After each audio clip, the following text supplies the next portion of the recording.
Abs that would make girls cry, milk tears, feet that no Jordan would fit, a frame auger who would make clavicular cry, and a height that would get bro drafted to the NBA at 11. But he's confused. He used to be a skinny mage who was the elfic girl's favorite. Who the hell is he? Fast forward and soldiers are desperately fighting the horde, but this is completely one-sided and they're crushed. Even the chosen hero jumps in to save the day, but gets rocked. But then boom, the boss is on the floor in one punch. They all think the same thing. Bro must be the strongest fighter they've ever seen. But no, they are wrong because he's a mage. Those gigantic biceps aren't for punching or for the hottest elf babes to climb on, even though they still do in this life. Those arms exist to cast the most powerful spells in the world. The strongest body has the strongest magic. But how and why, even being so powerful, is what he wants to do actually impossible. See, this man right here used to be the Demon King. 10 circles of magic, the only mage in history to ever reach that level. But now he's stuck in a body that could bench press 2 plus-size queens, and we need to understand how he's able to do the impossible. So, we're in the throne room of the Antares Empire, and the hero, Alex von Hellein, is there with his squad, declaring that the Demon King's reign of terror ends today. You've got the sword guy, the fist guy, the saint, and the mage. Classic RPG lineup. They're all bragging about having killed all the Demon King's cursed friends and screaming that today is his end. But here's the thing, that Orc King was a peaceful G. The troll leader just lived off hunting and gathering. The dark elf they killed wasn't even a dark elf. She was a tanned elf. And if she needs it, I can become the sun that bathes her body. Holy poem. Our boy is losing his mind. They got a shoddy in his team, so he will become the demon they desperately want him to be. But these heroes genuinely believe they are saving the world by killing all races. Anyone that didn't live as a human slave was automatically a creature of darkness. So therefore, the fight begins. And bro, Alex von Hellein. Poor dude couldn't even survive the first spell. Got launched across the room and hit the floor like a rag doll. Pura Yamka. One skill from our boy, and it's a 1 versus 1 against the infamous Fist King. A geyser who trained his body his whole life. He was all strength, all endurance, and the one person in that room who could actually trade blows. And our boy Lepenhart was running out of time. His empire was crumbling around him. His people were dead. The 4 kings gone. So he pulled out an ancient artifact called the Eye of Space-Time. Not even he, the only 10-circle mage, had figured out how to use it. But he had nothing left to lose. He told Tezin the Fist King to try and stop him. Of course, Tezron threw the punch of a lifetime right at the relic, and everything went white. That's when bro looked in the mirror for a second, confused, but suddenly found out that he, the strongest mage, had just been reborn in the Fist King's body. Does he have his magic? Where's he right now? Before he could come to a single conclusion, a 16-foot guy entered his cabin, telling him to go train because the day had just started. Bro hesitated for a second, but had his whole head grabbed like a basketball and got carried out. And that's when he found out that the guy is Gerald Crom, the Fist King of the past generation. So, the training begun, more like torture, to be honest. So, that's how bro has the girl milk generating abs. Though while suffering, he could only ask himself where his old dark elf babe was. While Gerald noticed that this boy was too soft today, but in the unbreakable gym, reality hits hard to build the strongest body possible. End of the first training, and now he's relaxing in a bathtub filled with potions. He almost died, but now he's being regenerated extremely fast. So that's how the Fist King of his past created such a sturdy body. He's sure he's in the past, but wait, if he's here now, where is his younger self? Option 1, 2 versions of him exist right now at the same time. Option 2, the King of Fists. Tezin now inhabits his old body, which would be extremely dangerous. Lepin dreams, since past life, is to end the slavery of all races. Is it possible to do that in this new body of his? Because if Tezin is actually in his body that has an absurd magic affinity, things will be extremely difficult. He needs this answer urgently. But time passed with Lepin trying to flee every day, but always getting captured by Gerald. Bro's just everywhere and is way stronger than him. He needs this answer urgently. So all he can do is push hard every day in training so he can graduate from the unbreakable gym. One day, he finally awakened his Fist King aura. Later, he used the Calamity Horn level 3 and left a hole in a mountain. In the meantime, he's been using some magic that, as usual, is incredible or not, like the body that needs to train its muscles. He also needs to train his mana affinity. Poor guy scratches his head. For all the knowledge he has, his body just doesn't cooperate.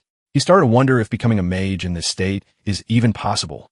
His brain barely works well enough to do the calculations. But right then, he senses something nearby, and whatever it is, he knows it's not human. A green paw steps into view, and an orc carrying a sword appears. Zarin locks eyes with him, and the orc just says to pretend he never saw anything, otherwise he'll die. Leppenhart figures that, judging by his size, this orc is about 3 or 4 years old. Really young. Looks like he ran away from some battle or something. At least the fact that he's talking and telling Tezzeret to stay out of it shows that orcs aren't naturally aggressive. They'd rather avoid conflict. Tezzeret asks if the young orc is being hunted. The green kid looks confused and wants to know how Tezzeret speaks his language. Tezzeret says he's met a few orcs before. The creature lowers his head and says, the fates have blessed this encounter. Yes, he's being pursued. Tezzeret tells him he can help, but only if the orc is willing to trust him. The orc says, anyone who speaks his language so fluently is like a brother. Plus, he can tell Tezzeret has a genuine soul. Tezzeret can't help but notice this orc speaks in an oddly refined, almost royal tone. Probably has some noble blood in him. So, Tezzeret agrees to help. He starts chanting, opens a kind of portal inside the cave, and says that magic will keep him safe. The orc, surprised, asks if he's really a mage. Tyrant says, of course, obviously. But with that jacked body of his, the orc replies that there's nothing obvious about it. It makes no sense at all. Still, he's grateful. As soon as the orc enters the portal, Tess hears someone approaching. A group of bounty hunters shows up, grumbling about how much effort they're putting in just for a few silver coins. One of them asks Tessin if he's seen an orc come through. Another guy says he'll give him a gold coin if he tells the truth. His buddy asks if he's actually going to pay up, and the guy laughs, saying no way, just fooling that muscle head from the mountain. Tyrion simply says he hasn't seen anything. But then one of them spots the tracks. He says it's clearly orc footprints, and that the creature must have gone this way. Tazin realizes he forgot to cover that part, but calmly tells them that nobody's allowed to enter his home. One of the soldiers glares at him and asks if he's lost his mind and if he's actually asking to die. Tarun just stands there, arms crossed, staring them down. The others start whispering that he's looking pretty ripped. They should be careful. Then a purple magic circle forms beneath his feet, and he remembers what his master told him. His fists were the deadliest weapons in the world. And that's exactly why using a weapon was an act of mercy. He was wielding one actually made him weaker. So he grabs a big old club and tells the guys not to worry. At least they won't die from getting beaten with this. The hunters panic and all charge at once. Tak clenches his jaw, and in the next instant, they're all turned into chibi ragdolls. There's still one soldier trying to keep fighting, but Tessern, yeah, for him, this is already getting boring. He ends up getting distracted in the middle of his thoughts, and one of the hunters lands a clean hit right to his ribs, only for his sword to go all floppy. Tessin turns around and slams the guy with a hammer blow, wondering if this body of his even makes sense. There's no way he's human, right? And with that, the poor fools get absolutely flattened. At least Tesseren's calm about it. They're not going to die from this weapon after all. One of the trembling soldiers asks him to identify himself, his voice shaking like a leaf. Tesseren just smacks him across the face and says he's got way too much energy to be wasting on questions. Not long after, the whole group is retreating, apologizing as they leave. Zarin's standing there holding the weapon, thinking he's getting way too used to this academy life. Right at that moment, the orc appears again, saying he's incredibly grateful that Tezzeren had saved him, and he would never forget that until the day he died. Leppenhart tells him a warrior shouldn't bow his head so easily, but the orc replies that Tessin is now his mentor, and that when the time came, he could count on his sword. Taser knows that in orc culture, a mentor is someone they deeply respect, almost like a sacred figure. The orc then asks his name. Strangely, Tess starts to say Tezzeren, but stops. He says his name is Leppenhart Wald Antares. So, I guess I've been calling him Tess for no reason. Huh? The guy's sticking with Leppenhart, after all. And the orc says he'll remember that name. Our boy then asks what options he really has. The humans are taking over the world, so where is he even supposed to go? The orc answers that the continent is vast. There has to be a place where he can live in peace, not as a slave. Leppenhart mentions a land far to the southeast, a place known as the Mountains of Racket, about a 2-week journey away in a region called the Land of Challenges. He heard of a tribe of orcs hiding out there known as the Blue Bear Tribe. Apparently, that was all the orc needed to hear. He thanks him and immediately dashes off. Leppenhart then realizes he forgot to ask his name. The orc stops and says, I am the son of Croa, bearer of a last axe. My name is Tacid. Tacid, the same Tacid who, if you remember, fought beside him and was one of the 4 great knights who died, which is weird, right? That guy ended up becoming the leader of the Blue Bear Tribe. So, how did that happen if he met Tessin in the other life? With a personality like his, that bastard would never have helped an orc. So, clearly, fate wins some very strange direction. Still, it was a bizarre connection. He thinks back on the Empire, on Tacit, the orcs, the elf girl, and the dwarf. As he sits smiling on the throne, he hopes that someday he'll get the chance to meet all of them again. 6 months go by after that strange encounter with Tacit. Gerard prepares for a leap and tells him to brace himself. The burst of energy explodes, and man, he'd think the kid would be braver after all this time. But nope. He's standing there scared out of his mind. He activates the spiral guard just in time, and Gerard congratulates him, saying he's finally mastered it. Felt like it was just yesterday that he was still calling himself Leppenhart and trying to run away from this place. Our boy replies that was 6 years ago. So why is he bringing it up now? Shared says they've been training together for 10 years, but it's only now that he's finally showing progress. The only question left, why is he still so short? Leppenhart protests, saying he's 1.90 m. He's not short, but Gerard fires back that every descendant of this academy is at least 2 m tall. He must be skipping those breathing exercises he was assigned. That reminds Leppenhart that, yeah, the Tesseract from his old life was actually around 2.3 m tall. So, for some reason, he ended up shorter, which clearly is why he doesn't want to use that particular technique. I mean, come on. The guy's already way too big as it is. The scene shifts back to the waterfall. Dar tells him to go ahead and show the final result. Tezsan focuses his energy, takes a leap into the air, and activates the Horn of Calamity. He slams down the 4-layered impact, and the water explodes upward, trembles, and suddenly it's like an entire ocean begins to fracture. Rocks crack and fly in every direction. Gerard smiles, saying that finally Tessin wouldn't have to get beat up anymore just to leave this mountain. Tessar himself is stunned. Gerard tells him that the time had come. It was finally time for him to leave that place and take on the world. He had truly worked hard, and now the boy Leppenhart could live however he chose. Whether he wanted to do good or evil didn't matter. What mattered was that he lived on his own terms. That was the reward for all the years of brutal training he endured. Our guy's getting kind of emotional, and then Gerard shares something. 60 years ago, the third king of fists gave him some advice. Actually, 3 pieces of advice. The first, make a lot of money, but never through dishonest means. Leppenhart asks how that even makes sense. Being a villain, but not stealing. Gerard replies that if you're going to be a villain, at least be a classy one. A person who still holds on the dignity. That just leaves the poor guy even more confused. What's this nonsense about dignified villains? Gerard ignores the reaction and moves on. Second tip, always stand by those who've been wronged. If you're going to live a good life, then live one that earns respect. Leppenhart asks, what if the one who did wrong isn't weaker? And Gerard says, the weaker one isn't always the victim. And besides, you're way too strong. Almost everyone's going to be weaker than you. So judging by that doesn't make any sense. But the third and most important rule, don't let the legacy of the indomitable die. Someday you're going to have to find a student and pass it all down.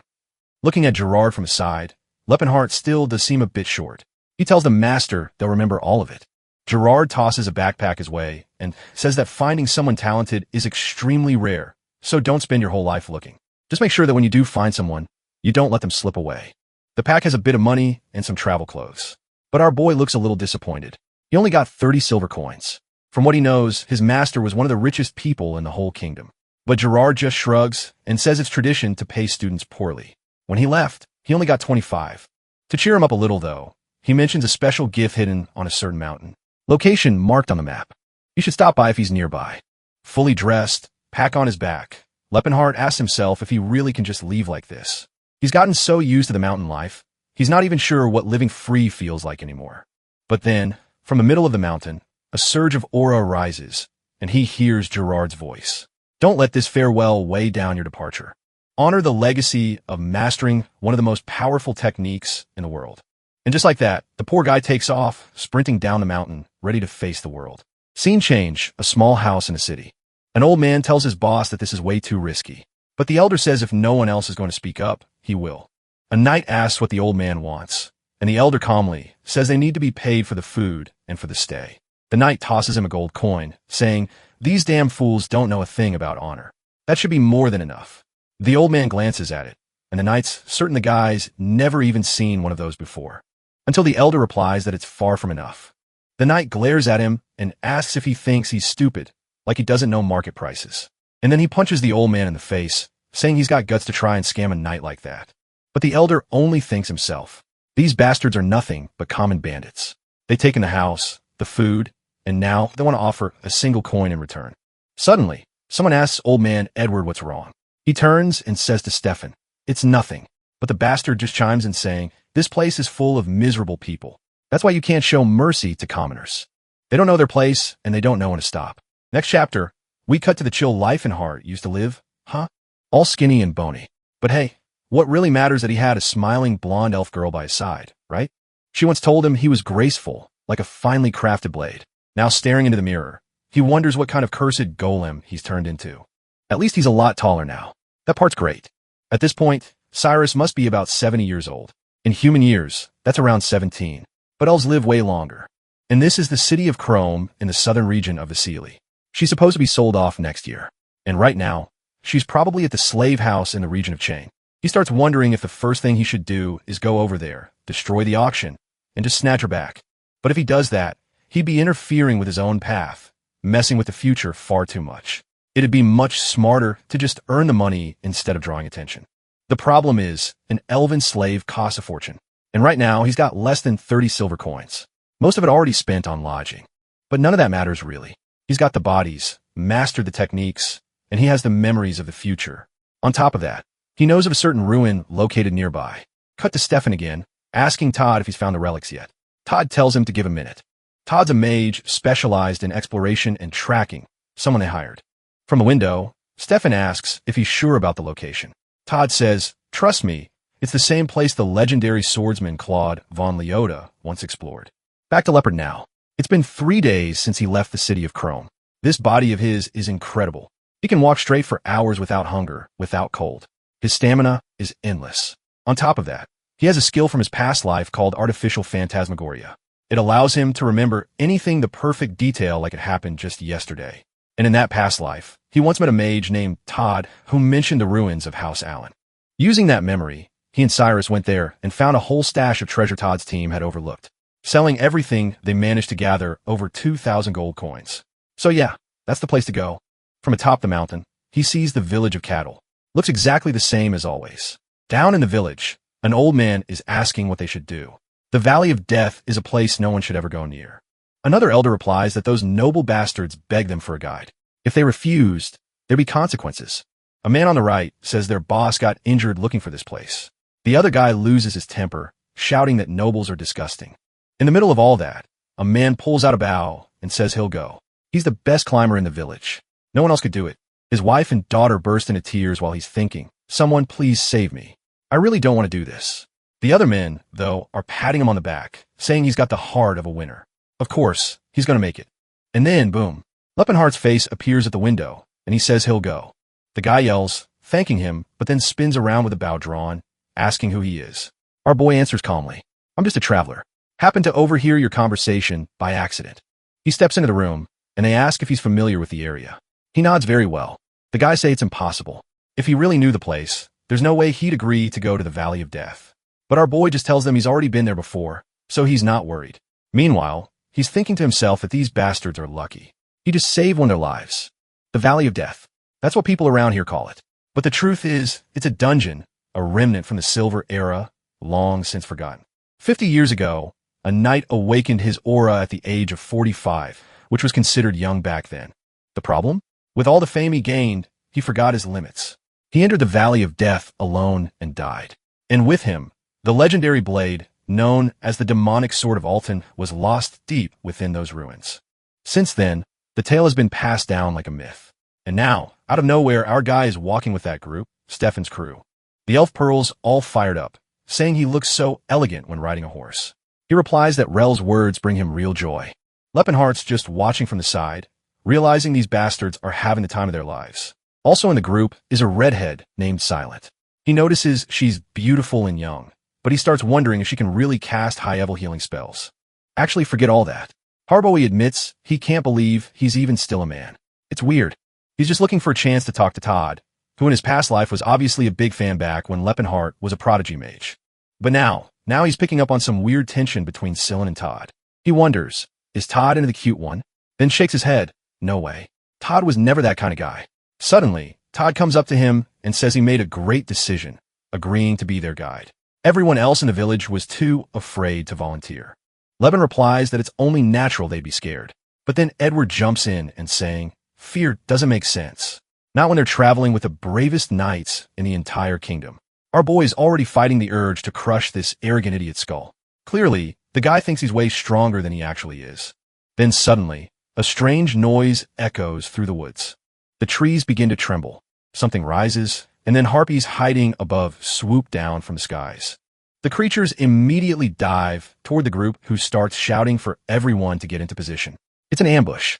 One of them claws downward, while Relia says these beasts have the nerve to attack a blessed man like Stefan. At the same time, Todd summons a blazing fire chain lighting up the air, and the monsters go up in flames mid-flight. Meanwhile, sweet Sillin, the femme of the hour, is tossing out heals and buffs for the whole team. And Leppenhart is just standing off to the side watching. He admits they're actually not that bad. Their swordplay is better than he expected. Of course, that's from a mage's perspective.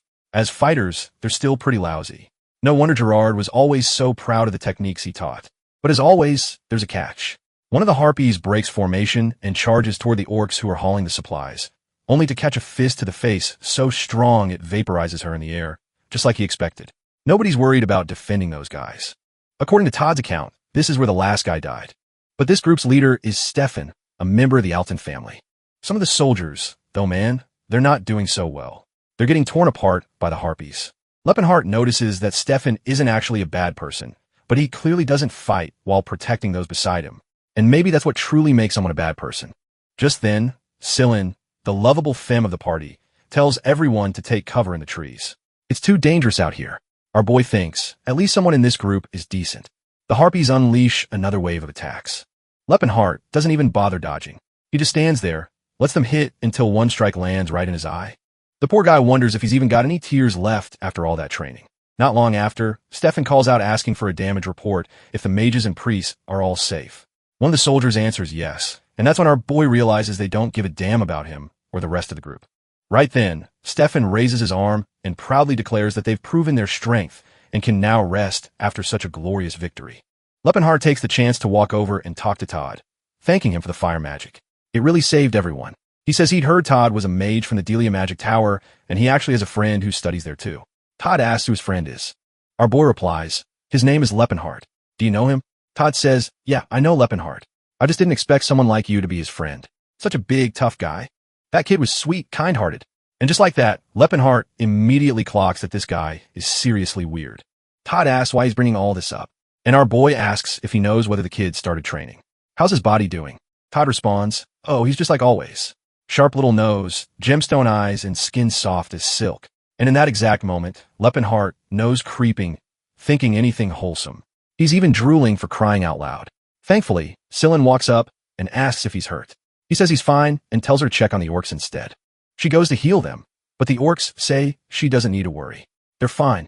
She shouldn't waste her mana on people like them. One of the soldiers scoffs and asks why she's wasting magic on monsters. They'd recover on their own eventually.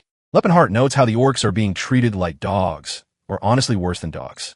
He knows plenty of dogs they're treated with more kindness. Just then, Stefan calls him. Hey guide, let's move. Our boy's fuming inside. The forces a dumb smile and leads the way. A few hours pass. The soldiers from the army are looking wrecked. Apparently, they ran into a pack of wolves, over 20 ogres, and a whole horde of monsters. They're wondering why this mountain is so full of threats. But of course, it's because Leppenhart is leading them in a straight line, cutting directly through danger instead of avoiding it. He may look like a soldier, but he's a mage, and a mage is all about efficiency. There's no way he's going to put himself in more danger just to make things faster for this bunch. Stefan's completely wiped out and mutters that now understands why Sir Claude died here. But just then, his expression changes. They finally found a dungeon. He asks if this is the place. Todd nods. Absolutely. The ancient ruins of Fulton. The group pushes forward and stops in front of a massive door. Todd opens it, checks the entrance, and says it looks safe. They can move forward. Stefan rallies the group, telling everyone to get ready. The time has come. They're going in. Leonhardt says he'll wait outside, but Stefan waves him off, saying his job's done. He can leave. Our boy protests. Come on. This forest is crawling with monsters. I'll die out here. Stefan schlucks. Well, you found the place. We'll send someone to help you back later. Which only pisses Leppenhart off even more. So what? If they hadn't found the place, they'd have just abandoned him. Then Stefan turns to his team and gives a motivational speech saying a great night rest behind those doors, and today they would honor his legacy. Everyone charges ahead, smiling like heroes, while Leppenhart just tells them good luck. The door shuts behind them, and that's when his plan begins. This ruin is full of monsters and wandering spirits, but in the past used to be a military base. It might have looked ordinary, but the Silver Era's technology was incredibly advanced. That's exactly why this place is so valuable. Walking through the halls, Leppenhart murmurs that it's been a long time since he last came here. In his previous life, he and Saras had walked these same paths. The girl, looking all stunning, says she hears a fairy through the walls. If there's a voice calling out from beyond, it means there's a hidden gate. And yep, she's the one who found the treasure room. Suddenly, a mosaic lights up on screen. What the hell did they get up to inside that dungeon's treasure vault? Man, Leppenhart's old life really was better. He's looking at the carvings on the wall, saying it's a code written in labor script with reversed sequences of water and earth symbols. He's trying hard to decode it, but man, this brain of his now is definitely not what it used to be. Still, after a while, the mechanism clicks open. He tosses his code on the floor, saying he's not about to ruin something that cost 10 silver coins. No way. Now, shirtless, ripped out of his mind, he announces it's time to test what this body is really capable of. But just then he hears screaming. He knows the shouts are coming from the other side. But come on, the treasure is right there. Why go back? Then he remembers when he came here with Cirrus. She used her magic to locate the items, and they got out safely. But this group he brought, they're heading through another area, and probably triggered some trap or something. It's gotta be chaos. One soldier's already down, stabbed right through the neck. Sir Thomas, Stefan screams, but the man's already gone. Then in the back of the cavern, he sees it. What is that? A sight glints from the dark, and a demon steps out from the stone wall. And it's not alone. There are 3 of them. Stefan immediately realizes there's no way they're winning this. No human can handle something like that. Meanwhile, Sun is casting healing spells over the wounded soldiers. They're all thanking him, saying they're alive because of him. Almost called him her. Let's be honest. Sterling mutters that it was that trap that really wrecked them, and thanks Todd for saving them all. But Todd says he only protected them from the fall. The real danger is what lies ahead. Up the stairs, the soldiers are being launched like dolls. The demons are closing in fast. Everyone's panicking, screaming, and running. Silly holds his ground, casting buffs and radiant blessings across the whole room. He summons a cursed-looking scepter, flooding everyone with courage and energy. The group fills up with light and resolve from Silen's power, while Todd in the background is wondering where the hell is this guy getting that much holy energy. Still, off they go. Everyone rushes and fully hyped, even Todd. And strangely, he's pulling weird faces and tossing swords like he's doing stage tricks. Relia, meanwhile, charges at one of the monsters. Or at least she tries. She gets drop-kicked in the back, slammed in the gut, and launched into a wall. Barely conscious, she says she hopes she was able to help Master Stefan. At least the guy's not a coward. He tells her she did great, and that from now on she can count on him. Say what you will. He's kind of a bastard, but at least he can fight. He delivers a clean strike and finishes off the demon. Everyone's stunned, saying they really can rely on the great warrior, Stefan. He tells them all to focus. This is the exact spot where Sir Claude met his end. But right then, a fiery explosion burst from above, and stones rained down from the ceiling. Things just escalated fast. From the flames, another demonic beast appears. This time, a flaming version. The creature charges in, launching soldiers left and right. People are yelling to fall back, and the entire group starts fleeing. You'd think Stefan would panic, but nope. He growls, "No way in hell I'm going out like this." Gripping his sword, he swears he won't let that monster bring everyone to ruin. He carries the name of House Alton and the title of Resolute. He charges in and fires a powerful blade strike. It looks like it cut through the thing, but in reality, wham! The demon backhands him across the face, and he goes spinning through the air. He hits the ground like a sack of trash and blacks out. At least Sun is there, his hands glowing bright with holy magic, shouting for Stefan to wake up. Or actually, nope. Silen straight up blasted the boss demon with holy power, whacked him on the head with a massive staff. The problem? The creature didn't die. It slowly turned and locked eyes with him. And now Silen is straight up shaking his boots. Mun. The demon comes charging. Poor Silen squeezes his eyes shut like, "Dude, you better try to dodge or something." But suddenly, the demon gets knocked back, flying through the air. Silen opens his eyes. And there he is, the absolute unit, the hero of the hour. He's here to save the waifu of the day. Well, when there's no woman around, you save the femme, right? Leonhard's just standing there like a boss, casually wondering if that monster really died from just one punch. In his past life, he have had to summon a huge magic circle for something like that. Now it all makes sense why Tezzeret decked him in the head during that fight. Looking around behind him, he sees the state of the knights wrecked every last one of them. But then from the same place the demons came out, a swarm of undead starts pouring in. Silen and Todd are frozen, eyes wide, whispering, "Who the hell is this guy?" Meanwhile, Leppenhart walks forward, elf cradled in his arms, just casually punching monsters out of the way. Yeah, his fetish has been exposed at this point. Later, Stefan wakes up looking half-broken and Edward. "Yeah, not Gerard. Turns out you were right, and they're not the same person." Asks if he's okay. Seeing all the monsters lying dead, Stefan asks what the hell happened.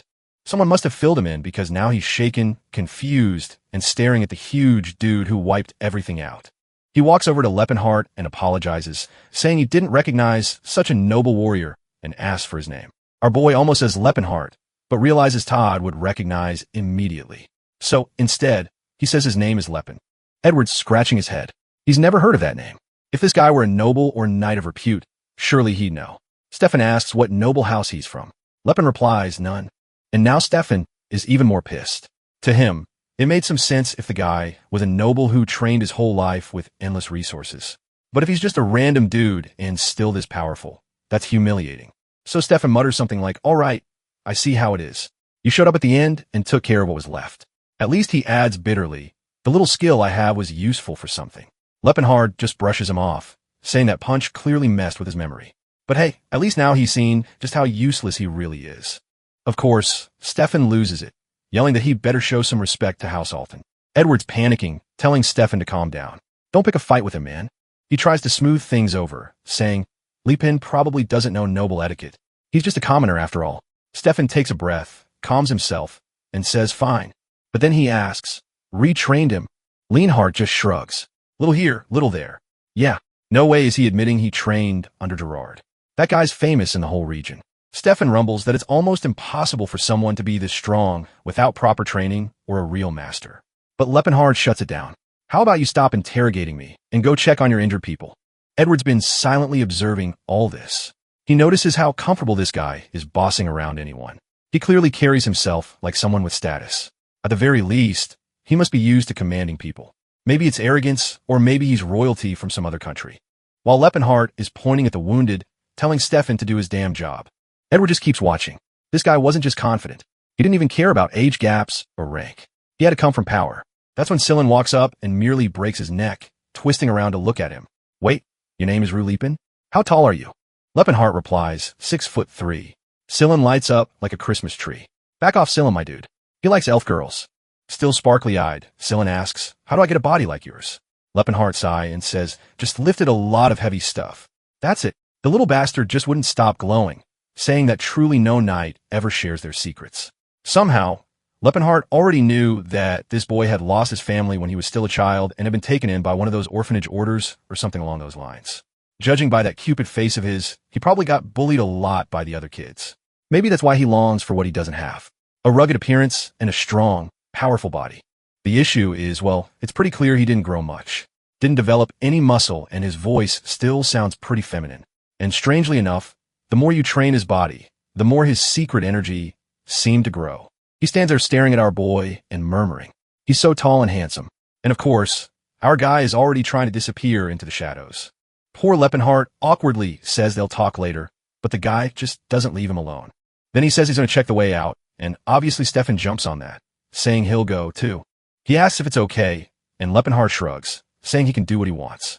While they're walking, Stefan is silently fuming. He can't accept that someone like him was the one who had to save him. That guy was an arrogant bastard. And the moment they ran into more demons, he was planning to humiliate him, make him fall to his knees and beg. Well, that was the plan right up until he got smacked in the neck and passed out. Leppenhart looks at him and says calmly, take a nap, will you? At the same time, a few creatures sneak up from behind, jaws open to bite. Leppenhart casually punches them aside as he strolls through the corridor, heads over to a door, and starts searching a shelf, wondering where the gold, coins, and valuables are. One especially useful item he finds is a magic sack. Anything placed inside it becomes 10 times lighter than normal. Leppenhart also knows that somewhere nearby is the sapphire backflow dagger of magical power, along with a bunch of other great stuff. A little later, Stefan starts waking up, groaning, and asking what just happened. Our boy walks up and says, some bastards knocked you out, man. But don't worry, if that happens again, I'll handle it. Stefan, still wobbling, mutters a weak thanks. Leppenhart replies, count on me. I'm probably going to knock you out again anyway. Yeah. Next second, the guy's flat on the floor again with 3 lumps on his head. He gets up, rubbing his scalp, wondering what's going on.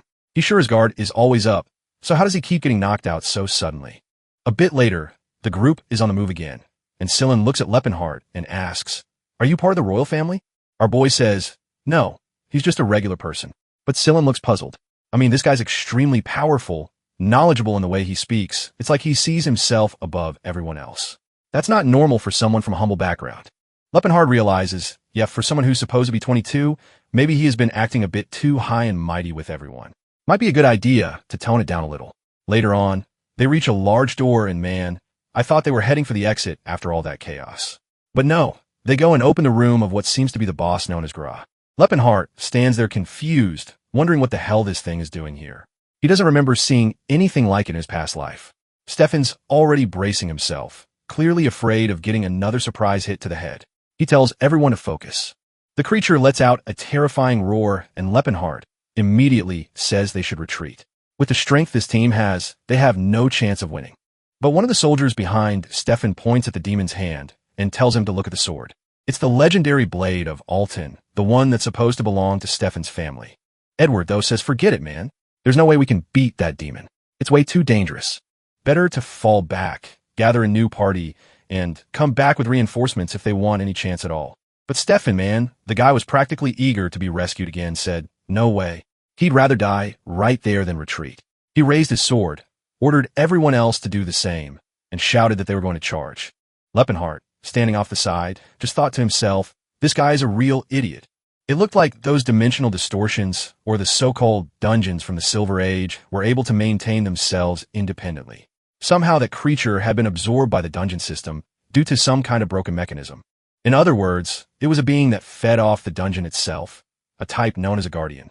And the issue is once a creature gets fused with the dungeon, it becomes much stronger than it was before.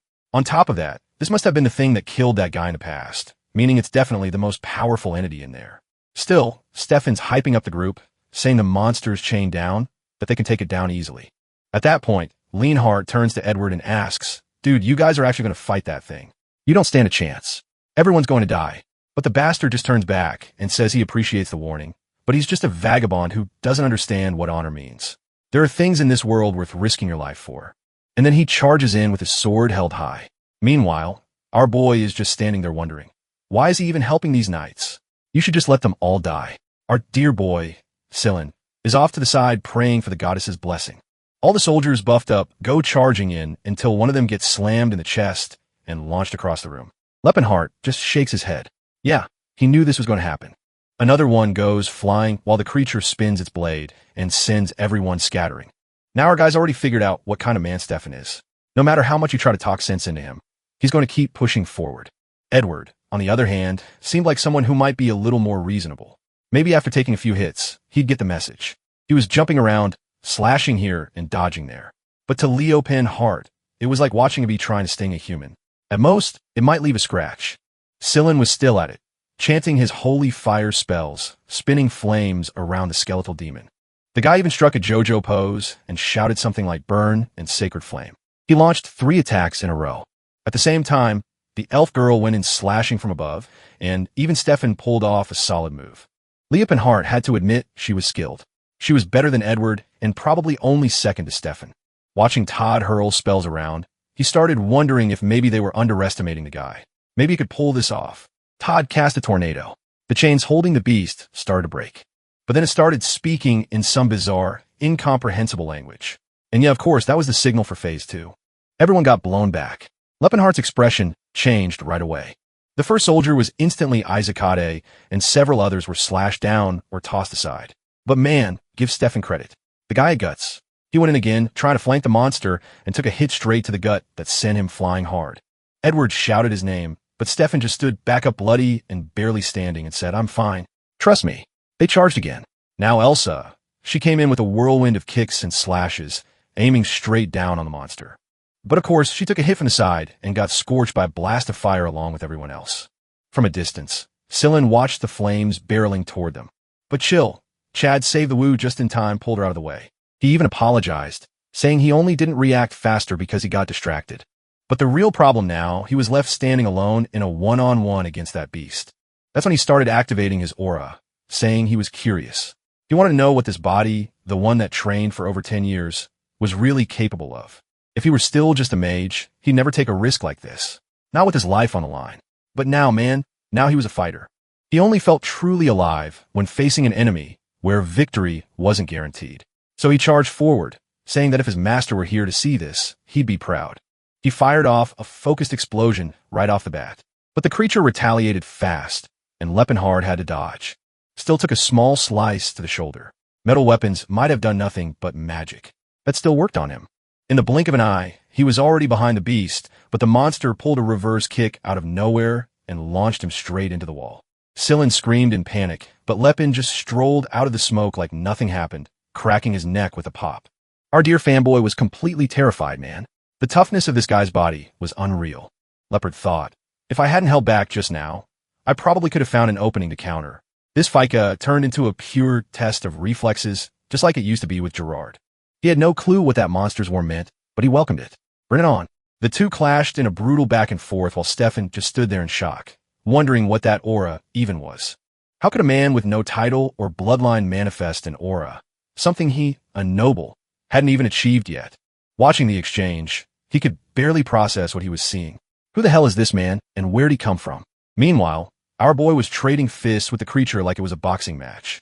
He dodged another attack and said, "These moves are starting to get too predictable. Way too simple." Now he landed another clean hit on the creature's arm, and it looked like it might have ripped the thing off completely. But the problem with Dungeon Guardians is that they don't die no matter how badly you beat them up. That's because the dungeon itself keeps feeding them energy and healing them. The beast prepped another explosion, but Lepenhart dodged again. He grabbed its arm, landed a kick to the face, followed by a flurry of punches. While they were trading blows like that, all the soldiers were just standing there watching in disbelief. Lepenhart realized he was probably drawing a little more attention than he wanted. He figured it'd be better to just use the Horn of Calamity and end it already. At the risk of collapsing the entire dungeon and killing everyone was still too high. From the back, Todd shouted, "Lepin, use a sword, man. We'll buff it with holy energy and you can finish this thing." What our boy just yelled back, "I don't know how to channel aura into a sword. All I know is how to punch with it." That's it. Then Sillin called out and asked if his body was tough enough to take a hit. Lepenhart said, "Yeah, it's one of the sturdiest around." So Sillin replied, "All right then, you're getting Finance's blessing." Whether our boy liked it or not, he clenched his jaw, grabbed the boss by the arms, and slammed it into the ceiling man. What that little bastard did was use a spell that normally hardens metal, but cast it on Lepenhart's body. Despite having that soft, adorable face, the guy had a very unique strategy. Now Lepenhard, all stiff but reinforced, pushed forward again, launched a kick to the boss's chin, followed by a knee strike and another punch. It was hard to believe the creature was still alive. The monster floated up in midair, then came the pink laser, and finally the bastard died. Praise the gods. Our boy just stood there all cool and collected while Slim was practically glowing with hearts in his eyes, throwing up rock and roll signs like a fan at a concert. The symbol above them started to fade. The dungeon was done. All busted up. Stefan walked over and asked, "Are you really Lepin?" He wanted to know why Lepenhard had been hiding all that strength, and if he really thought the rest of them were idiots. He admitted he was powerful, but said he wouldn't be forgiven for trampling on the honor of the knights. He must have laughed at all of them while they struggled, he claimed. But Lepenhart calmly asked, "When did I ever laugh anyone?" Truth is, he wouldn't bother laughing because he didn't care about any of them. Not even a little bit. He turned to walk away, saying nothing. But Stefan was dying to be humbled again. He lunged to attack, swinging his sword. But our boy just bent down to pick up a sword from the ground, and the idiot ended up slicing the air and tumbling across the floor like a fool. All twisted up and red in the face, stiff, and asked if he dodged on purpose. But Lepenhart just picked up the sword and told him to take the damn thing already. Wasn't that what he came here for in the first place? Edward, trying to lighten the mood, said he should admire the boy for defeating the boss and still showing no greed, a true champion. But in reality, Lepenhard already knew that sword wasn't anything special compared to the ones from the old days. And besides, he didn't even use swords. So whatever, he just walked off with everyone else while Stefan was practically bursting with rage. Then the scene shifted to the village of Curl, where Salam was healing a baby. Our boy was about to leave when he noticed Sillin giving away every single gold coin he earned from the mission to the poor in town. Meanwhile, on the road back home, Stefan turned to Edward and said he wanted to know who the hell that guy really was. Edward answered calmly that he figured he'd ask something like that. The kid definitely caught a lot of attention. And yet, Stefan muttered to himself, saying it just could be possible for that guy to be better than him. Oh, my dude has reality still not slapped you in the face yet. Cut to our main guy climbing through the mountains, thinking it's finally time to find Cyrus, that bronze elf girl. He just can't get out of his head. The only issue is some bastards following him. Stillin walks up and says, "Have you ever heard of the goddess of blessings who guides the faithful? I was thinking of returning to the order, but I've decided to walk the pilgrim's path instead. And if possible, I want to travel with the strongest man I've ever met." Leppenhart's thinking, yeah, I've seen that weird sparkle in someone's eyes before. Rosy cheeks and all. This is starting to feel a little too familiar. In every lifetime, there's always someone like this trailing after him. At least the guy was a priest, right? And you really couldn't ask for a better healer than that nearby. Not to mention, Cyrus could be hurt or sick, so bringing him along wasn't a bad idea. So if you just told the guy, do whatever you want, you can come. Of course, Sisselin's already right up next to him like, what's the best workout to get shredded abs? Should I focus on my upper core or lower abs? Our boy just shrugged and said, punch rocks. Eat rocks. It's all about rocks. Meanwhile, somewhere else in the Empire, in a luxurious mansion, someone asked if they trained that thing. A guy knelt down, apologizing to the young master, Verret, saying they'd done everything they could. But Verret shouted, an elf should be loyal to her master. She's supposed to give everything, her body and her heart. No wonder she was so cheap, even though she's an elf. And yep, we can already guess that's Cyrus. She calmly explained that she was born with that skin tone. But Vera just snapped and told them to bring him something decent, even if it cost a fortune. That insolent thing had to be removed from his house. Mannen Elvinheim. That was already the third time Cyrus had been returned after being bought. And guess who's pulling up to the rescue? Yep, the main man himself. Now, the Kingdom of Chatten was a major trading region up in the northern part of the continent. Their prosperity came from being surrounded by several different nations. The trade routes flowing like rivers, always busy, always thriving. At that moment, they were heading to the capital of Jeppelin. The streets were packed, and Sillin commented, no wonder this is the central trading point of the capital. Leppenhart said, this whole place was founded by merchants, man. So, from the very beginning, everything's revolved around money. But Silent was already trailing behind like, can you walk slower? Stop showing off those long legs. That's when they spotted it. Your classic scene, a rich guy beating on a poor one. The pig of the moment was named Trick, and he was yelling, who gave a beggar like you the right to insult all these merchants? You'll learn your place real quick. And yeah, after the beating, he threw 30 gold coins on the ground, one for each hit. I mean, I've seen worse nobles. The ones I know, they beat people and don't give any coins. At least this guy paid for the pain. After 10 years of training, our boy earned 30 silver coins. Meanwhile, the guy got beat up for 10 seconds, walked away with 30 gold coins, and is still about to get healed by Sillin. I'd say that was worth it. And that bastard, look at him, just because I mentioned it, he's over there smiling. The cheeky punk. Stillin's annoying that the scumbag is happy, and Leppenhart points out, look kid, in this place, everything revolves around money. Our little fanboy, however, says that he's traveled all over the world and never imagined there'd be a place like this. Nam wants to know what exactly our protagonist came here for. Our guy answers that he came to buy something. Sillin asks, buy what? And with a jaw as sharp as a mountain edge, he says he came to buy an elf. Strangely, Sillin immediately covers himself like, dude, what were you thinking? That he was going to jump you in the middle of the night, muttering that Leppenhart really is no different from other men. Leppenhart replies, I know what you're thinking, kid, but it's not what you're thinking. But before he can explain anything, the boy is already storming off. On the way, though, he mutters that Dan Sillin talks like he's not even a man. The scene then goes to this guy, Trick, right? Bro at his house, saying, those wretches keep complaining that I have money and take advantage of them. If having money is so great, why did they earn it? Yelf looks and says, you're right, master. It makes sense. They're all cozying up to the chubby guy when suddenly he looks to the side, sees Verret, and says they haven't seen each other in a while. As far as he heard, Verret had bought a killer elf recently, right? So what happened? Verret is all trembling, asking himself, why did I have to run into this bastard here, of all places? He then says, I returned that damn thing a few weeks ago because she wasn't the most obedient, right? But then the fat guy bursts out laughing, asking if he really couldn't tame an elf that was already a slave. No wonder the big shot merchants were starving with an incompetent like him around. Man, what a roast. Ver tries to explain, right, that apparently she had already been returned countless times, and that's why she was cheap. And the chubby guy is thinking, if I can manage to buy that little slave and tame her, that bastard will see who's the best. The scene then shifts to another part of the city where Leppenhart is looking down and asking what he thinks he's doing. Stillin is there on the ground, Ro putting in effort, saying he's exercising while our boy is just thinking that the poor guy really was skinny, man. He then tells him not to push himself so hard, right? He'd end up with sore muscles for the rest of the day. To which Seelan replies that it's all good. It won't affect his trip. Suddenly, when our boy looks again, he's already healed all cute, saying that he can shake off healing spells just like that. Why does the artist spend more time drawing Seelan than the elves? And our boy gets it now. Why the bastard can't gain any muscle? The principle of healing magic was pretty similar to time reversal and muscles needed, right, to develop after being destroyed. But if you use holy power on them, it's like you go back to when you know you hadn't trained yet. The boy was the dumbest guy he ever met. What's the idea of doing all that painful training only to cancel out like that? Now it's clear why the fool has been wasting time for 5 years. Then he asks right if that long hair doesn't get in the way when he's training, to which Silence says it grows back really fast, even when he cuts it. By then, our boy is already leaving, saying they're going now to buy a slave, especially since he sold the artifacts.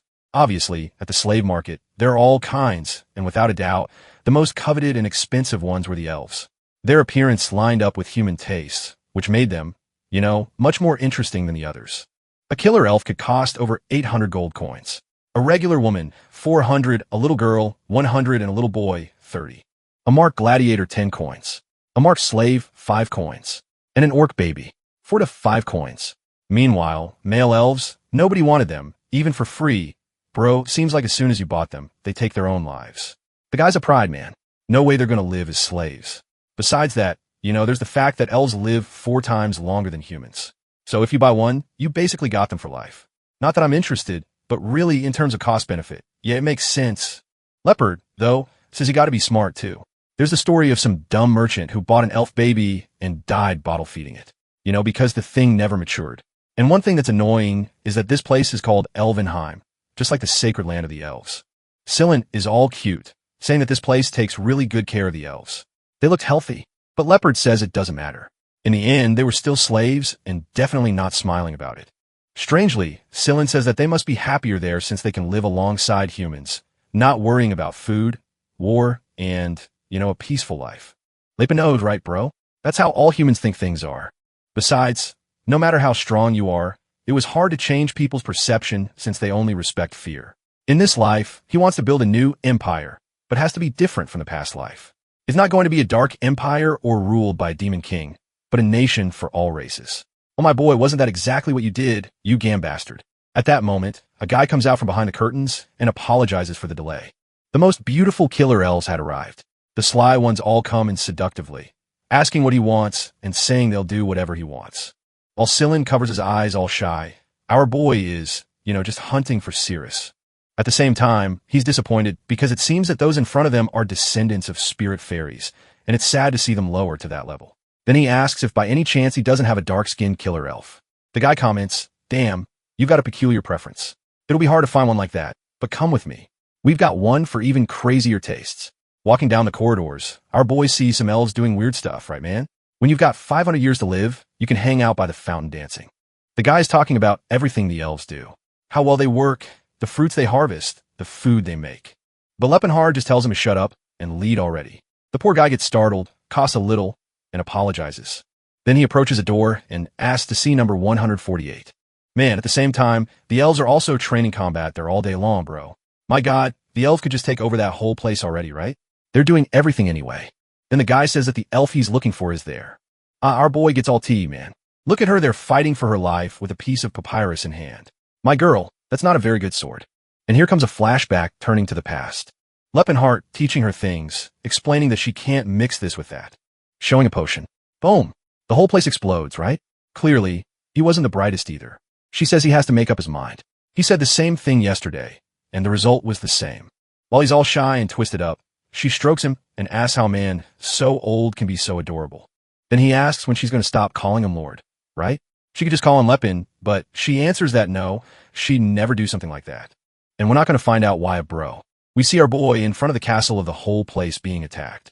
Behind him are the 4 warriors, man. One of them says farewell to his majesty. And Lepenhard asks why they all have such dead faces. He wasn't a dead man yet, even though the entire continent had united and gathered all their forces to attack them. In front of them was all the military power they had, and they wonder what the world will be like after this war. Most likely the entire nation would be ruined with a single attack. One of them says this just proves how intolerable their existence had become. What he wants to know is if Lepin really can't handle them. Our boy says they all have a chance to escape since he's staying in Garrick. He just wanted to apologize to Allport. As an entity, he did everything for them, but in the end he failed. The dwarf says it wasn't just any support. This was the result of a prophecy which said that the one who keeps an elf by his side is followed by the orc guide and crosses the abyss of Tammin would emerge as the pillar of Hawkrill. They were meant to follow him. This guy was the one who would change fate and bring salvation. Lepin says that he never understood. He had destroyed half of the dwarf's temple, and even so, they were worshipping him like he was a savior. May Allport's blessing be with all of you until the next time we meet. At that they turn around and Cyrus says she'll be waiting for him. But Lepin responds that you can never know what fate holds. If something were to happen to him, she should find someone else. She cuts in and says that no matter what happens, she'll wait for him. He goes to say something, but she interrupts again and says it doesn't matter. Look at that. They kissed in the middle of a war. How romantic. But now in the present, right bro, the girl's all skinny. And the vendor apologizes, saying he's even ashamed to show off someone like that. It was a defective product that had already been returned 3 times because she was impossible to tame. She was skilled. The problem is that her personality took away all the value.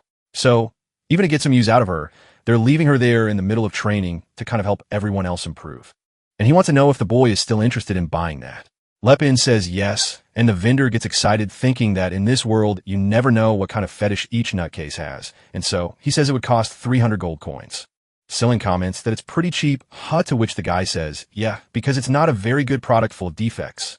He's desperate to get rid of her. The negotiation was quick, and Cyrus, already says he must be her new master. All skinny, the girl wears all her health gone. Our boy just looks and thinks that really her life hasn't been easy. He takes off his coat, and the guy asks if he needs a priest. Armoy says no, right? And says Sillin will take care of it. He puts the coat on her, asks if she has a name, and she says no. He offers the name Cyrus, and she says that's fine. From her answer, he questions, you didn't like the name, did you? And she just says that it's fine. She was now called sorceress and would keep that in mind. Our boy tightens the coat and says, if that's the case, then from now on you're Cyrus Valencia. Cyrus says, a slave doesn't need a last name, right? Is it yours by any chance? He just answers that no, that was the last name she should have. And that's that.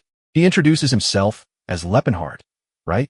And introduces Silent too, who's a priest. All sweet, she says she understood. Sometime later, the vendor is all nervous, wanting to know if he really wants number 148. It was a problem because she'd already been sold. Obviously, it's that chubby TK, right, angry, wanting to know if that Dan Verrett figured out his plan and came by her. The vendor says no, it was some young guy he'd never even seen around here. He paid in cash, so he, didn't even ask for info or anything.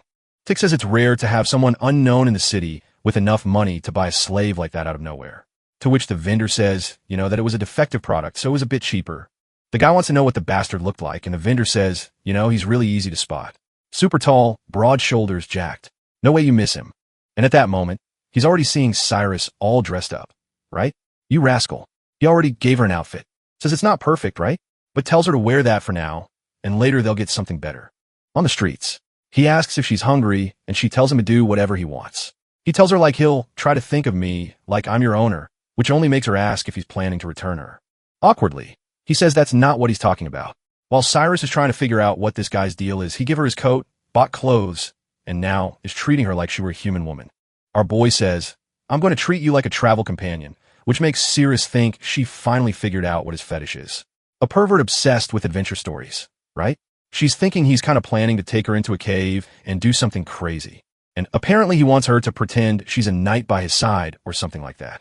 So she says that's fine. She'll call him Lord Leanheart.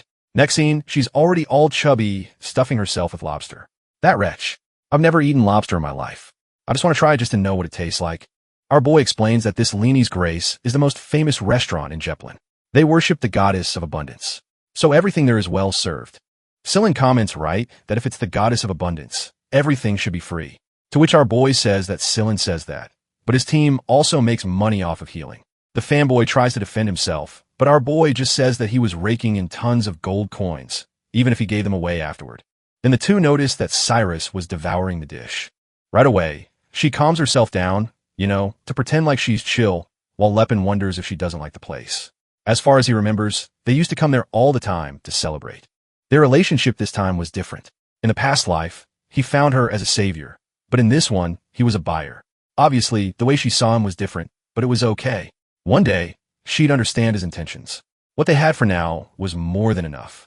In a weapon shop, The guy says that what he has there can't be found anywhere else. And Lepin tells Cirrus she can choose whatever she wants. Interesting.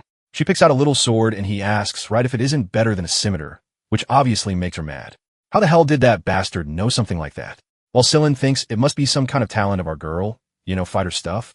Just by looking at someone, you can already tell what they like. Sillin is all happy because he bought a mythful dagger. Lepin's like, why would a priest need something like that? In the middle of all this talk, though, he notices someone was watching them. Then some guys in black clothes approach and say they'd like to have a little chat. Oh boy, it was going too easy, right, bro? He just asked what they want. Then the guy says, a great buddy of mine wants to have that elf by his side. Lepin simply asks, so what?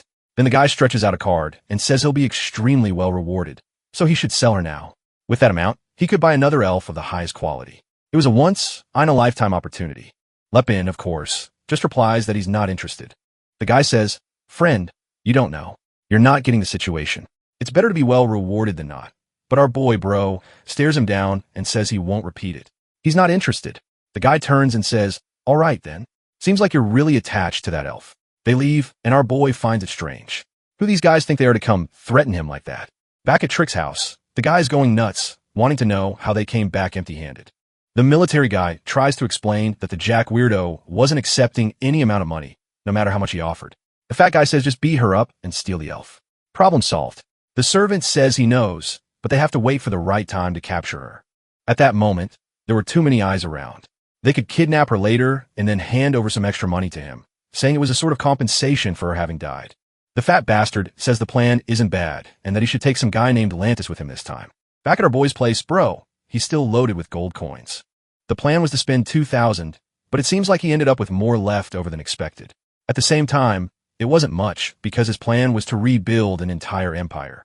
Maybe he should start investing instead of just carrying it around. He remembers that pretty soon a region called Croins is going to be hit by a food shortage. They have vast territory and are blessed by the goddess of agriculture, so they're not prepared for what's about to happen. Countless people are going to die of hunger, and cannibalism will become something normal in that region. Investing in grain at this moment is the perfect move. And in the city, there are 3 merchant groups he can negotiate with: Rolfine, Karen, and Tavin. Rolfine, apparently, is the one from the guy who stole Cirrus. And between the 2 remaining options, he seems to prefer the Tavin group. That's the one whose symbol is a mine with a little thing on the forehead. And that guy scratching his head is the leader of the Tavins, known as Cybolt Tuvin. He's kind of confused because the Ralphin guys are selling wheat at half the price, and that's kind of crashing everyone else in sales. That's when the boy opens the door and says there's an investor there, right, who's interested in them. The guy wants to refuse, saying he already has too many things to deal with until the boy mentions the person is interested in investing 1,500 gold coins. Right away, our boy stands there with arms crossed, saying that that's all going into grain. The plan was to sell it to the Crovan region next year during harvest season. The guy finds it a bit weird, right? And explains that the Crovan region is extremely productive. Selling grain to them was like selling soap to orcs. Man, it made no sense at all. Our boy comments that there are lots of orcs, and they've gotten used to using soap, and man, they smell nice. The guy finds it odd. He tells him to just forget that, and then tells Cybolt to just accept it already. If it didn't work, he was the one losing money anyway, so there was nothing to worry about. The leader, though, says that he can't accept an investment like that, right? He had to reconsider, or else it'd be like burning money. Our boy stands up and says, fine, then since they don't want his money, they'll just go somewhere else. But then the guy asks him to wait and tries to explain that the Tuvin merchants weren't in such a good spot at that moment. On the other hand, with that money he had, they'd definitely survive. So yeah, he kind of accepts. Leppenhart knows this guy was annoying to negotiate with in the past life, and he hadn't changed. But he warns that the money is his and he'll spend it how he wants. They were to bring the paperwork, but if a single coin was used somewhere he didn't authorize, things would get serious. The guy accepted, and in memory, Lepin says that he would meet a favor. He wanted to take advantage of the information network. They have to get intel on someone who's over at the Magic Tower. Obviously, right? It must be about the real Leppenhart, or in this case now Tessin. Outside, Cirrus and Selen are there, and she's practicing with the dagger while remembering a high elf who said they were the protectors in the forest.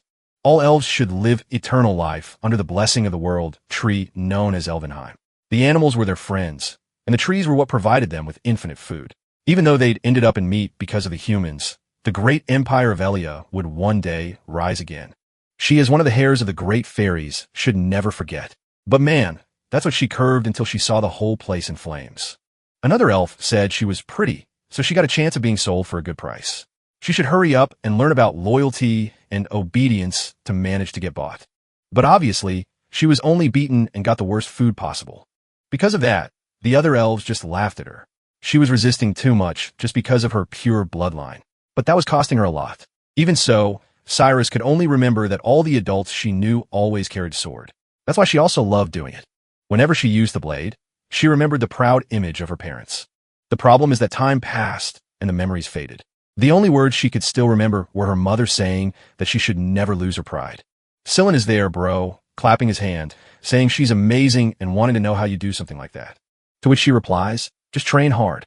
Sillin is obviously angry, saying that every damn fighter always thinks the same way. He throws a little punch in the air saying, that's how you do it. When suddenly, they hear a voice saying they finally found them. At the end of the hallway, someone orders the elf to come closer. It's that damn woman from before saying the time has come for her to go to her true master. Yikes. Man, and the whole crew is there. Bravely, Sillin puts his hand on his hip and asks who the hell they are. But the guy says for them to just give up already. They were going to take care of everything. Sillin insists, and the guy comes in swaying bro, completely nuts. But Cyrus jumps in for the defense and slashes right across the first one's neck. The guys come at her. She spins around, stabs one. Then another man like 3 are already dead. The guys there trembling, wondering how a damn slave is acting like that. Why would someone who was just bought already be that strong? And Sillin man starts conjuring buffs right away until something almost hits him. He warns that no one's going to care if they get rid of some random pilgrim. Sillin's pissed, but Cyrus tells him to calm down. Then she starts walking forward calmly, bro, and tells Sillin not to worry. She'll handle it. The soldiers obviously aren't happy with her boldness. One of them says it's time for a certain Talcata to get to work. Oh man, here comes another slave. Huh, bro? Slave versus slave. And like in every story, the orc talks all rough. Talcata work now. Talcata take elf. Sorry, that is fate. And Cyrus immediately notices the guy was very skilled. The man gives the order and tells Hadi not to leave a single scratch. She moves to block the first strike, but he comes in with a curved blow man and hits her square on the shoulder. Even so, she seems to have managed to shift to the side, but she realized he was fast and strong. As she attacks, she regrets leaving the scimitar in the room. The bastard dodged, and she pulled off a beautiful Kapira move, while the leader's shouting, telling him to finish off that elf woman quickly. Talcat is angry now, knowing that if he drags this out, he's going to miss dinner. He charges again. The two face off, he comes down with an overhead slash, but Cyrus moves in. By the look on the orc's face, he seems to have messed up, and she slides under the blade while approaching beneath the attack. She locks eyes with him, and he realizes he screwed up, bro. As soon as the sword went off of the side, she smiled and slashed at his neck. Lucky for him, he had armor. The orc can't believe she ran toward the attack like that. Any normal person would be afraid of dying like that. Then Sillin calls out to Cyrus and tells her to block the daggers. Man already starting to cast his buff, but the soldier says he won't let that happen and throws a dagger. Of course, Cyrus jumps in front and blocks it. But because of that, the fanboy's invocation ends. Man, too late for the fools. All got crushed. Or apparently not, because Sillin says that this power only works on undead and dark beings. But at least they'll buy some time, so they'd better run. Cyrus grabs him by the collar, kicks his sword away, jumps, and climbs up the wall. Man, the guys back there obviously shouting orders to go after them, until one dude shows up and says it looks like they're struggling. He can't believe not even Talcata could capture that woman. Man, now the old guy arrives. Looks like he's got 70 years of battlefield under his belt, saying he'll have to take care of it. As soon as the man takes the lead in second, he jumps and vanishes. The soldiers left there shocked, thinking that the difference in power of an aura user really is enormous. And the bastard is there saying that it's been a while since he played hide and seek. In the rush, Sillin says they have to go back to the room and grab their weapons. Cyrus is sure there will be more enemies there, but Sillin says the only way they'll win is with their weapons. There is no way they'd be able to leave the city carrying a dagger. So, they rush into the room, bro, grab the weapons, use a spell to hide their steps. But right then, the aura guy is walking around nearby. The name of the bastard is Lantis. He's the master of a sword. Because he has aura, he can sense any movement in a 30m radius. While he's destroying the door, he can't believe that that redhead was a high-level priestess. Some guy shows up and asks if Lord Lantis really lost track of the two, but he just tells him to shut up and orders the men to start hunting throughout the entire city. In the chaos, Cyrus wants to know if it wouldn't be better for them to flee to a more crowded area, to which Silence says that would only make things worse. Soon, it would be announced that Slade escaped and the whole area would become hostile. While running, though, he's already thinking now it's clear why pilgrims always die. Man, on the other hand, a worst option was going back to that woman. My boy, girl, what did that girl do to you, my boy? He says he's never going back to that place with this skinny body and that they have to find lean fast. So, he cast a spell asking the goddess to guide him to his destined path. The ability starts forming a path through the city, and a narration explains that this spell was actually created to bring couples together. Love might seem like coincidence, but when blessed by the goddess villainess, it becomes destiny. Even Sillin is kind of confused, right? Because it's working, but it's something meant for couples. Then Sullen starts praising and Cyrus praises back. Yeah, the two sayings are pretty impressive for their age. Suddenly, they're kind of in an open field and Sillin explains that it was his ability that led them there. The problem is that right at that moment, that bastard Lantis shows up in front of the two. Right away, Saras tells him to step back because that definitely wasn't Leppenhart. And Lantis smiles, thanking them for the day's workout, but warns them that they better not think about running. And man, Saras charges him like a madwoman, thinking the worst thing would be to turn your back on an enemy like that. The attack looked like it would hit clean, but Lantis dodges in a second and says that for a slave elf, she was pretty talented. He's already behind her, while Cyrus wonders what kind of man was that. Still begins to activate his buffs, wondering why a swordsman of this caliber is involved in nonsense like this. He gives a whole speech and stacks like 5 or 6 buffs at once on the dagger. Looking at the dagger, Lantis is confused. To use that many buffs at once, he have to be at least at bishop level. And Selen is celebrating, saying that even if it doesn't seem like it, he was one of the badasses from the Vasily region. Cyrus goes in swinging with her strikes, but even so, Lantis says it's not going to make much difference. In the moment, her blade breaks and the guy slashes at her. Yeah, Bro Selen's celebration got cut short. The bastard in front of them was an aura user, and even Lantis got pissed, saying he can't believe he was forced to use aura on an Elfier. Still knew that didn't make sense. An aura user shouldn't be in a place like this. With that kind of power, he could be living comfortably anywhere in the world. Sending this guy to capture a slave was like asking a dragon to use its fire breath to cook soup. Overhearing the conversation, Selen finds out that his name is Lantis, a man who was once a renowned knight of the Empire. Born from a noble lineage, he awakened his aura before the age of 40. But Lantis carried a secret no one spoke about. His cruelty, which began with elf slaves, eventually extended to human women in the capital. Eventually, it reached the nobility, and that's apparently where his fun ended. Sin says that now he knows where the damn monster had been hiding. He couldn't believe an aura user was getting involved in something so dirty. He really was just as vile as the rumors said. Lantis responds that even though things are tough, he still has to make a living somehow. He fled to this place after being expelled from the kingdom of Tychon. The other soldier standing nearby is just thinking that for a merchant group, being able to afford someone strong like that was the biggest advantage. Lantis lives peacefully and does whatever he wants while they use the money, which they have no shortage of. Suddenly, Lantis points at Silent and says he's going to seal his holy powers. He knew very well what happened when you let a high priest keep his mouth open. Silent, bro, I don't even know what happened.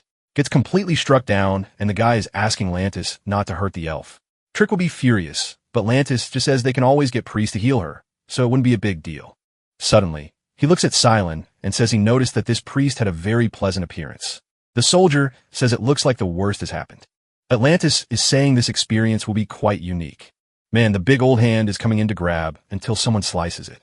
I thought it was our boy arriving, but nope, it's Silent, bro. Even Seal, he stood back up and said he wasn't going to let them do whatever they wanted. The guy asks, how is someone with their tendons destroyed getting up? He was the most handsome, alive, fragile zombie he'd ever seen. Looks like they were going to have to cut off all 4 limbs to get him to stop moving. Right? Then, though, an explosion from behind, right, man? The badass has arrived, saying he found the bastards and that they were going to pay for trying to take Cyrus. Man, he's coming in with swagger, bro walking straight, tossing off the coat. Lantis, is it trying to figure out who this kid is? Clearly, he didn't just look tall. You could feel a mountain of aura surrounding his body. And the guy nearby says that that's the guy who bought the elf. And Lantis asks, what's with this nonsense of calling him just some random kid? Just by looking at him, his whole body was going on high alert. Lantis knew that if he couldn't see the guy's power, it meant he was an aura user too. But how could someone this young already have awakened aura? At most, he looked 20 or 30 years old. He goes to draw his sword, saying it's been a long time since he's seen someone truly strong. Lepin just replies that it's funny seeing him pretend to be a real knight. He was just a filthy old man and a pervert. Right away, Landis charges in, bro. And of course, Leppenhart steps in for the brawl. While the guy's swinging his sword, Lepin is punching the blade man. The knight standing nearby can't understand a single thing that's happening. And bro, Our boy's 1.90M is looking like 5M. It's straight up attack on Titan out here. Lantis is all twisted up in pain, but the fight seemed fair. A soldier asks if they should help, but the other warns, man, if we get involved in that, we'll just die for nothing. While the fight goes on, Saline is casting healing magic on Cyrus, who asks whether Leppenheart really was already a mana user. Lantis is still going at it, realizing that the bastard wasn't just someone who had mana. The bastard, on top of that, knew how to fight. No explanation made sense. Either he awakened aura as a teenager, or he was a 40-year-old man with a baby face. And then bam, another punch from Leopard, who's mad bro, wondering why a dirty old creep like that had such sharp swordsmanship.